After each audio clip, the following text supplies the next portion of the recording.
RCF. 18-19, l'invité. Et nous continuons de recevoir les différents candidats à la présidence du Conseil régional Auvergne-Rhône-Alpes, après Fabienne Grébert pour les écologistes, après Andrea Cotarac pour le Rassemblement national et après Cécile Cukierman pour la France insoumise et le Parti communiste. Nous recevons ce soir Najat Vallaud-Belkacem. Bonsoir. Bonsoir. Merci d'être avec nous dans les studios RCF à Lyon. Vous venez de déclarer votre candidature sous la bannière du Parti socialiste en prenant la tête d'une liste baptisée l'Alternative, liste d'alliance entre le PS donc, le Parti radical de gauche, Cap Écologie et Gauche républicaine et socialiste. Alors Najat Vallaud-Belkacem, vous qui avez été adjointe à la mairie de Lyon sous Gérard Collomb, vice-présidente du conseil régional avec Jean-Jacques Kérane, ministre pendant toute la présidence de François Hollande, l'une des rares, on vous avait quitté en politique au lendemain d'une défaite aux législatives à Villeurbanne, dans la métropole de Lyon. Vous aviez été battue par le macroniste Bruno Bonnell en 2017. Depuis, vous avez été directrice d'une collection chez Fayard, directrice générale de l'ONG One, de lutte contre la pauvreté et les maladies évitables. L'appel de la politique était trop fort ? J'ai pas l'impression d'avoir vraiment arrêté l'engagement politique depuis 2017. Mais ce qui est vrai, c'est que d'une certaine façon, j'ai respecté le message qui était envoyé par les électeurs et que je ne fais pas partie de ces gens qui s'accrochent comme un hamster dans une roue et qui décident de faire des mandats politiques l'exclusivité de leur vie. Après 2017, je suis partie dans le secteur privé pendant 2 ans. J'ai travaillé en entreprise et notamment à mieux comprendre le monde. C'est ce que je faisais chez Ipsos. À partir de l'année dernière, j'ai rejoint en effet la direction d'une ONG qui lutte contre l'extrême pauvreté, vous l'avez dit, dans le monde. Donc au fond, à travers tous ces engagements de solidarité internationale, de meilleure compréhension des défis qui nous attendent et des réponses à y apporter, j'ai fait de l'intérêt général finalement le maître mot de ma vie. Et aujourd'hui, si je décide de venir concourir pour ce mandat de président de la région Auvergne-Rhône-Alpes, c'est parce que j'estime qu'il y a ici des choses essentiel à faire, une autre région à proposer aux habitants, un autre projet politique. J'estime que depuis 2015, la façon dont cette région est gérée, gouvernée, est à la fois erratique, qu'elle l'emmène dans le mur, on pourrait y revenir dans un instant, et qu'elle ne prépare en rien l'avenir. Donc, en effet, à la tête de cette liste de rassemblement, je me propose aux électeurs. Vous avez toujours la niaque politique ? Oui, si on considère que avoir la niaque, comme vous dites, c'est avoir de l'enthousiasme à aller à la rencontre des gens, à porter un projet, avoir de l'envie de défendre finalement des valeurs, un idéal, et puis aussi des réponses très concrètes. Honnêtement, on est dans une période particulièrement dure pour beaucoup. Il faut avoir conscience que déjà les jeunes, les précaires, les intermittents du spectacle, les artisans, les exploitants agricoles sont dans la souffrance. Je n'ai pas besoin de vous faire de dessin et c'est vrai en particulier dans cette région où on a quand même 1,5 million de personnes chômeurs de catégorie A.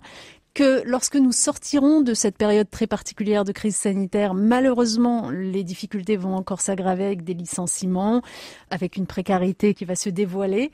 Et donc, on a besoin d'une collectivité comme la région, qui est une collectivité puissante, qui a les moyens d'agir. C'est 4 milliards d'euros de budget, la région Auvergne-Rhône-Alpes, 1 milliard d'euros d'investissement.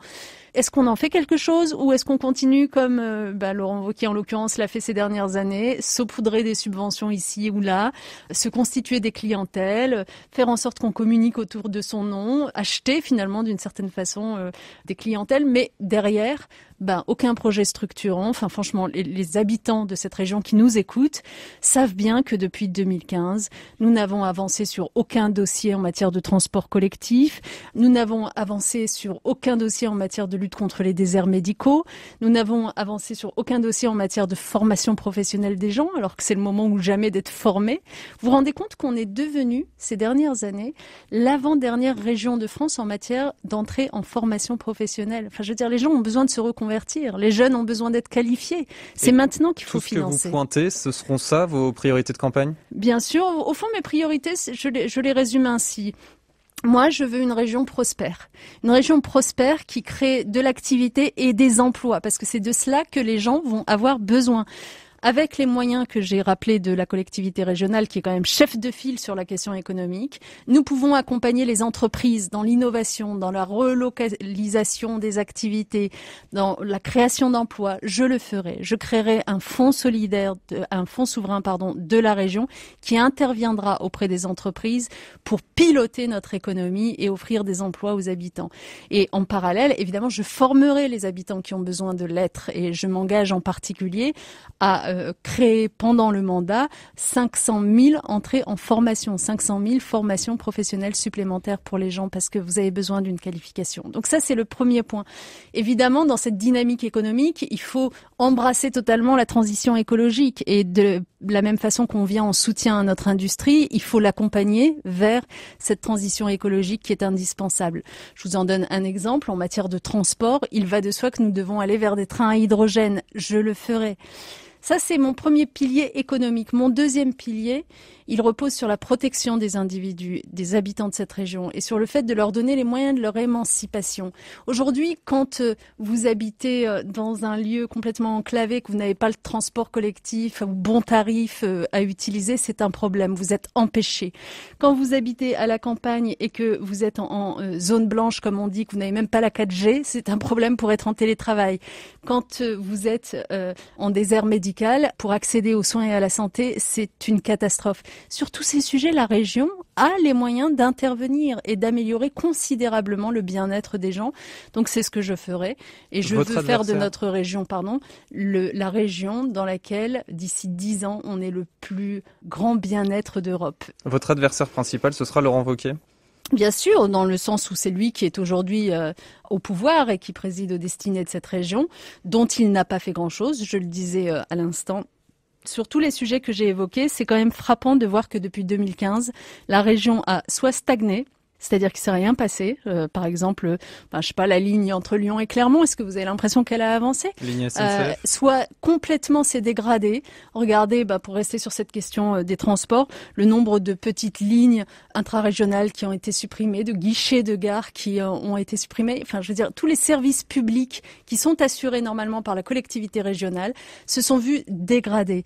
Les tarifications sociales qui existaient avant pour accéder au transport, pour payer moins cher parce qu'on a moins de moyens, pour accéder à la cantine ont été complètement laminés. Donc, il n'y a plus de tarification sociale. Donc oui, cette région a été gérée n'importe comment et il va de soi qu'on ne peut pas reconduire un tel président de région. Ce sera mon adversaire. Est-ce que face à Laurent Wauquiez, il fallait un candidat aussi identifiable que lui au niveau médiatique, comme vous ? Je pense que face à Laurent Wauquiez, qui finalement est bien identifié, au fond, c'est pas la question d'être identifié médiatiquement, ça c'est un sujet, mais bien identifié sur le plan des valeurs. Je veux dire, Laurent Wauquiez, c'est l'homme du cancer de l'assistanat. C'est celui qui a tenu ses propos un jour. Laurent Wauquiez, c'est l'homme qui n'hésite pas sur tous les sujets qui sont pourtant des sujets d'avenir, par exemple la transition écologique, à n'être que dans le clivage entre les chasseurs, les associations environnementales, à supprimer 30% des subventions à ces dernières, etc. Enfin, c'est scandaleux. Je veux dire, il n'a absolument pas préparé ce territoire. Laurent Wauquiez, c'est l'homme qui très régulièrement se dit contre l'égalité des droits, y compris l'égalité des droits, quelle que soit son orientation sexuelle, par exemple. Bon, donc ces valeurs-là, c'est la quintessence de ce que je combats pour ce qui me concerne. Moi, je veux une société ouverte, une société juste, une société mobile et comptez sur moi pour porter évidemment ce discours-là pendant la campagne et ensuite dans mon mandat. Vous restez avec nous, Najat Vallaud-Belkacem. On va se retrouver juste après le journal régional dans une douzaine de minutes pour continuer à parler de cette liste socialiste que vous portez. 18-19, l'invité. Et notre invité régional ce soir, c'est Najat Vallaud-Belkacem qui porte la liste L'Alternative, une liste d'alliance entre le Parti Socialiste, le Parti Radical de Gauche, Cap Écologie et Gauche Républicaine et Socialiste pour les prochaines élections régionales. Ce sera le 13 et 20 juin prochain. Alors, est-ce que, selon vous, Najat Vallaud-Belkacem, la fusion entre Auvergne et Rhône-Alpes, puisque c'était la première mandature avec cette grande région, est-ce que cette fusion a été réussie? L'équilibre entre l'Auvergne rurale et la région Rhône-Alpes a fonctionné d'un point de vue politique? La réponse est évidemment non. Mais les habitants vous répondraient la même chose. Ont-ils le sentiment d'appartenir à une seule et même région aujourd'hui ? La vérité, c'est qu'il ne s'est rien passé depuis 2015 pour construire une identité commune, un destin commun. Au fond, Laurent Wauquiez, vous savez, il a continué depuis 2015 de bien distinguer les deux régions, c'est-à-dire Auvergne d'une part, Rhône-Alpes de l'autre, ce qui lui permettait en gros d'expliquer aux Auvergnats qu'il les protégeait contre les Rhône-Alpins. Et c'est ça qui n'est absolument pas possible, c'est pas comme ça qu'on prépare un territoire, qu'on le pilote. Il a construit une forme d'opposition entre les deux régions, comme si on était dans une situation de devoir protéger une province, en l'occurrence l'Auvergne. C'est ce que ne demande pas l'Auvergne, ce que ne demandent pas les Auvergnats. Au contraire, ils veulent simplement que les complémentarités entre les Auvergnats et les Rhône-Alpins soient vues, reconnues et qu'elles soient fructueuses. Et je pense qu'on a la chance de vivre vraiment dans une région qui est incroyable géographiquement, culturellement. Je veux dire, c'est quand même une région qui est à la fois alpine, atlantique, méditerranéenne. C'est une région qui a deux chaînes de montagnes dont le toit de l'Europe. C'est une région qui a deux fleuves. C'est vraiment, d'abord, géographiquement parlant, c'est un formidable laboratoire de la biodiversité, pardon. Mais j'allais dire aussi de la diversité, en vrai, de la biodiversité, mais aussi de la diversité de ses cultures, de ses habitants. C'est une région qui a des pôles scientifiques majeurs et dont on devrait justement tirer parti en les faisant travailler ensemble. Et c'est sur tous ces sujets-là qu'il y a manqué d'un pilotage, d'une ambition, en réalité, pour cette région. Mais en termes de collectivité territoriale, est-ce que, selon vous, c'était bien de faire cette fusion entre Auvergne et Rhône-Alpes ? Je rappelle que c'est notamment le gouvernement auquel vous avez participé qui a porté cette réforme. Mais moi, je pense que c'est une chance qui est donnée en effet aux régions d'être plus fortes, d'être plus puissantes, de pouvoir potentiellement être des acteurs européens, des acteurs mondiaux, d'être finalement si attractifs, justement forts de la complémentarité de ce qu'elles ont à offrir, et la nôtre en particulier avec ses 8 millions d'habitants, enfin, je dirais une force, une puissance énorme à la base, forte de tout ça, d'être capable d'attirer les intelligences, d'exporter les productions et donc finalement de créer de la prospérité économique. J'en reviens à mon point numéro 1. Je veux qu'on vive dans une région où on se sent bien et où on a de l'emploi et on n'est pas abandonné, où on a des perspectives. Et qu'est-ce que vous allez porter comme mesure pour justement faire cette association entre les deux anciennes régions ? Il y a déjà, franchement, la question que j'évoquais tout à l'heure des transports. Enfin, vraiment, c'est pas possible, quoi, sérieusement.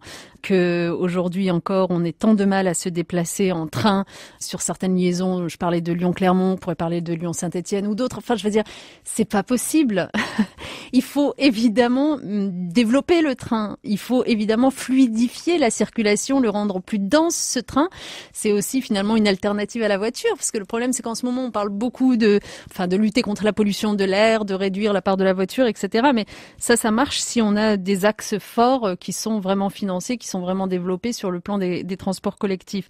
La deuxième chose, c'est que je le disais, il faut s'appuyer sur les pôles scientifiques. On a, par exemple, l'une des choses que je reproche à Laurent Wauquiez, c'est que on a, depuis longtemps déjà, un campus aéronautique qui est reconnu en France entière dans l'agglomération de Clermont, comme vous le savez. On avait ce campus aéronautique. Au lieu de s'appuyer dessus pour le faire fructifier, pour en faire justement une des forces de l'Auvergne, qu'a fait Laurent Wauquiez ? Il a décidé, sans aucune concertation avec les Auvergnats, de lancer un autre campus aéronautique régional, en l'occurrence sur le site d'Ambérieu, en oubliant totalement ce qui se faisait en Auvergne. Et donc, du coup, au lieu de finalement de donner de la puissance à quelque chose dont les Auvergnats pouvaient être fiers, il a créé une espèce de concurrence. Donc en fait, finalement, il n'est pas le protecteur de l'Auvergne, contrairement à ce qu'il passe son temps à dire. Il est plutôt le dépeceur de l'Auvergne, en l'occurrence. Donc voilà, c'est des exemples. Je pense de manière générale. Qu'est-ce que vous répondez, Najat Vallaud-Belkacem, à ceux qui vous considèrent peut-être comme une Parisienne qui est partie de la région depuis 4 ans ? Je pense que les gens qui disent ça se comportent en garde-frontière et pas en porte-parole d'un grand territoire qui doit être attractif, je le disais tout à l'heure, qui doit justement attirer les intelligences, exporter ses productions. La vérité, c'est que évidemment que ce territoire, et Lyon et Villeurbanne en particulier, pas l'ensemble de la région, mais Lyon et Villeurbanne, où j'ai fait mes classes, où j'ai construit tout mon engagement politique et le mien. J'ai été, comme vous le savez, en responsabilité politique, vous l'avez rappelé tout à l'heure. Je l'ai d'ailleurs été également à la région. À l'époque, c'était la région Rhône-Alpes. J'étais en charge de la politique culturelle de la région Rhône-Alpes à un moment où on avait de l'ambition. C'est pour ça que je suis en capacité de faire la comparaison. On doublait le budget de la culture. Aujourd'hui, on est dans la région dans laquelle, par habitant, le budget culture moyen est le plus faible de France. Bon. Donc, j'ai exercé évidemment des responsabilités. J'ai vibré, j'ai vécu, j'ai totalement embrassé, au fond, l'engagement politique ici. Ça ne m'a jamais quitté. Oui. Ensuite, à partir de 2012, j'ai exercé des responsabilités nationales qui m'ont conduite à Paris, en l'occurrence comme ministre, comme vous l'avez rappelé, puis dans le secteur privé et de la solidarité internationale, y compris à l'échelle du monde. Mais moi, je vais vous dire, le fait d'exercer ces responsabilités, d'avoir cette expérience à Paris, puis à l'échelle du monde, c'est quand même plutôt une chance, non? C'est plutôt une plus-value, a priori, notamment pour gérer une région comme celle-là, qui se veut être un acteur mondial. Et pendant la campagne, comptez sur moi pour porter un message et un discours très simple. Ce que je veux, moi, pour les jeunes de cette région, c'est précisément qu'ils aient les moyens de leur mobilité, de leur autonomie, de leur envol. S'ils veulent pouvoir quitter cette région, même s'ils y sont nés, pour poursuivre leurs études ailleurs, puis y revenir, ça doit être rendu possible. Je me comporterai pas comme un garde-frontière qui dit non, les gens doivent rester là, sinon ce sont pas des vrais Auvergnats-Rhône-Alpins. Non. Moi, je suis dans un monde, au contraire, d'ouverture, d'émancipation, de perspective, d'ouverture, oui. Alors cette ouverture justement, est-ce qu'elle sera politique également, puisque la gauche elle va arriver éparpillée au premier tour? Votre candidature Najat Vallaud-Belkacem, elle s'ajoute à celle de Cécile Cukierman à l'extrême gauche pour le Parti communiste et la France insoumise, à celle de la candidate écologiste Fabienne Grébert. Est-ce que ça peut encore changer d'ici au dépôt des listes début mai? Oui, les choses peuvent changer. Enfin, il faut vraiment avoir à l'esprit deux choses. D'abord, j'ai été une des chevilles ouvrières de la discussion entre les formations de gauche. Je peux vous dire que quand j'ai commencé à inviter les uns et les autres autour de la table, l'état d'esprit n'était pas celui-là. L'état d'esprit était un peu de toutes parts, l'autonomie, chacun partait seul. Bon, donc je crois que depuis des mois, nous avons quand même fait des progrès. Nous sommes capables de nous parler, nous sommes capables d'exposer nos différends, nous sommes capables de réfléchir potentiellement à une gouvernance commune de la région. Nous n'avons pas aujourd'hui abouti dans le sens où je pourrais vous dire, voilà, la liste que je viens vous présenter est celle de toute la gauche unie. Non, vous l'avez vous-même rappelé. Néanmoins, la liste que je présente, l'alternative, est en train de construire un rassemblement important. Le rassemblement que je propose, il a vocation évidemment à s'agrandir. Nous allons continuer nos discussions. Personne ne ferme la porte. Si nous arrivons à trouver un modus vivendi, une entente à la fois sur le fond des projets qu'on défend et sur la gouvernance future de la région, nous trouverons les moyens d'un accord avant le premier tour.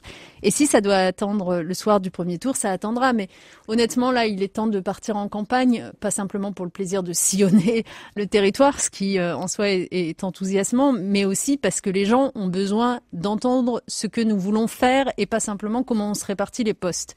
Une dernière question sur le mode du droit d'inventaire. Qu'est-ce qui n'a pas marché sous la mandature de Jean-Jacques Kairan, à laquelle vous avez participé, pour que la droite de Laurent Wauquiez rafle la région en 2015 et que vous avez envie de prendre en compte dans votre campagne?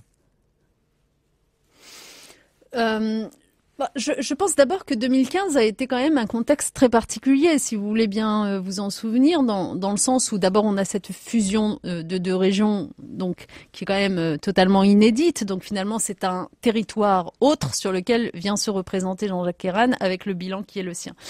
Donc c'est plus difficile d'une certaine façon parce que toute la partie Auvergne ne connaissait pas Jean-Jacques Kairan, peut-être comme la partie Rhône-Alpes. D'autre part, 2015, ça correspond malheureusement à une période très dure, celle des attentats. Vous vous souvenez du Bataclan en novembre, l'élection régionale est en décembre, donc indéniablement, le discours très sécuritaire porté par Laurent Wauquiez à ce moment-là a davantage de résonance que d'autres discours.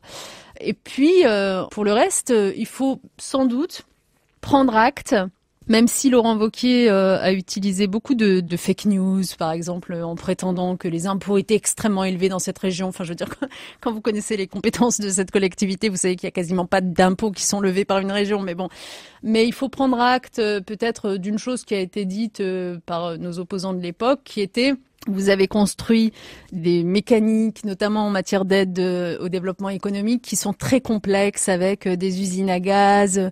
On met beaucoup de temps pour obtenir une subvention, etc.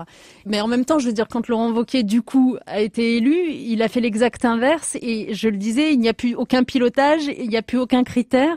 On ne sait pas pourquoi une subvention va être accordée ou pas. Les subventions qui sont accordées sont saupoudrées et si faibles en réalité qu'elles n'ont aucun impact. Donc du coup, on est passé à quelque chose qui se veut plus simple, mais qui en fait est plus erratique. Et moi, je vais vous dire, c'est l'un des engagements que je prends. Lorsque je serai présidente de région, vous pouvez compter sur moi pour faire la transparence et l'équité la plus totale dans la distribution et le versement des subventions et des aides de la région. Je veux que tout soit parfaitement clair pour tout le monde. Je ferai en sorte que des critères soient évidemment votés par l'Assemblée régionale pour savoir comment on aide, pourquoi, avec quelle finalité. Mais je ferai surtout en sorte que chaque année, il y ait un audit qui soit réalisé, notamment par des ONG, parce que je crois beaucoup au rôle de la société civile pour voir comment est-ce que la région a utilisé son argent et l'a réparti. Donc voilà, je pense qu'il va falloir revenir à quelque chose de tout simplement plus sain et plus serein. Merci Najat Vallaud-Belkacem d'avoir été au micro du 18-19 régional. Merci à vous. Je rappelle que vous êtes la tête de liste Parti Socialiste, Parti Radical de Gauche, Cap Écologie et Gauche Républicaine et Socialiste. Ça s'appelle l'Alternative et résultat donc les 13 et 20 juin prochains pour ces élections régionales.